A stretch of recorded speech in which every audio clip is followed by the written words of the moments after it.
კავკასიაში მდგრადი ენერგეტიკის ფორუმს თბილისი მასპინძლობს. ფორუმი მიზნად ისახავს გააერთიანოს ევროპის სამეზობლო პოლიტიკის აღმოსავლეთისა და სამხრეთ კავკასიის ქალაქები, რომლებმაც ხელი მოაწერეს მერების შეთანხმებას წარმოაჩინოს რეგიონული და ადგილობრივი ხელისუფლება. ორდღიურ ფორუმს ცენტრალური და ადგილობრივი ხელისუფლების წარმომადგენლები, ექსპერტები და საერთაშორისო დონორი ორგანიზაციები ესწრებიან. მერების შეთანხმება 4700 ქალაქის მიერ აღებული ვალდებულებაა, რომელშიც 180 მილიონი მოქალაქეა გაერთიანებული. ფორუმს ასევე თბილისის მერის მოადგილე დაესწრო.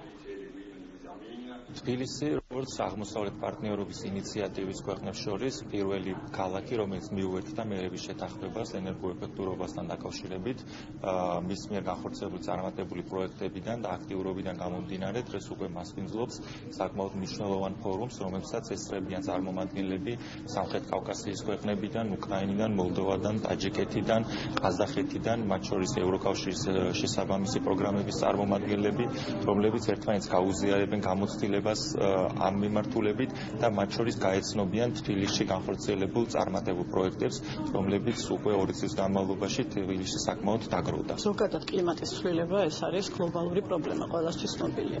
ცხადია, საქართველო არ არის კლიმატის ცვლილების გამომწვევი ქვეყანა მისი მასშტაბებიდან გამომდინარე, თუმცა ის შედეგები, რომელიც დადგა კლიმატის ცვლილების პროცესთან ერთად, ჩვენ აშკარად ვართ ამისი გარკვეული მსხვერპლიც. გახშირებული წყალდიდობები, ღვარცოფები, გვალვები, ეს სწორედ კლიმატის ცვლილების შედეგია.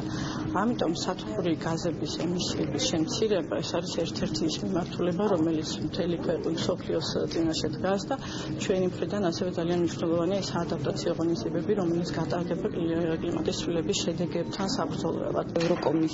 ევროკომისიის ინიციატივა, რომელიც დაიწყო 2009 წელს და იგი აერთიანებს ადგილობრივ და რეგიონალურ დონეზე მუნიციპალურ ხელმძღვანელობას, რათა მათ შეამცირონ CO2-ის გამოფრქვევა ატმოსფეროში, ენერგოეფექტური ღონისძიებების დანერგვით და განახლებადი ენერგიის წყაროების წილის გაზრდით.